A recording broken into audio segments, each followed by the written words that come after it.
তিনি যেদিকেই যেতেন সেদিক থেকে বিজয় ছিনিয়ে আনতেন। বলেন না সুবহানাল্লাহ।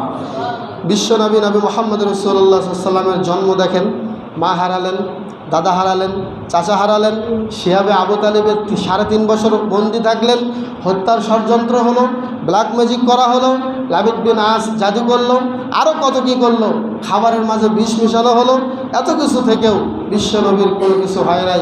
বিশ্বনবীর সামনে আগায় গিয়েছেন, সারা বিশ্বব্যাপী আজকে তার নাম উচ্চারণ হয় বিশ্বনবী মুহাম্মদুর রাসূলুল্লাহ সাল্লাল্লাহু আলাইহি ওয়াসাল্লাম। তার দরুদ ছাড়া সালাত হয় না, তার নাম ছাড়া আজানের দোয়া হয় না, তার নাম ছাড়া ওযুর দোয়া হয় না, কোনো কিছুই তার নাম ছাড়া হয় না। বিশ্বনবীকে এই জন্যই আমাদের ওইভাবেই নিতে হবে। আল্লাহ পাক বলেছেন, মা আতাকুমুর রাসূল ফাখুযুহু ওয়া মা নাহাকুম আনহু ফান্তাহু।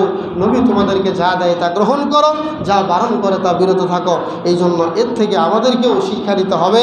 আমরাও যেন নবীর মতো মাইন্ডসেট রাখি এবং নবীর মতো মাইন্ডসেট দিয়ে মনস্তত্ত্ব দিয়ে যদি আমরা আমাদের মানসিকতা সাজাই, তাহলে আমাদেরকে কেউ থামাতে পারবে না। এটা বিশ্ব নবীর ওয়াদা। বলেন সুবহানাল্লাহ। এরা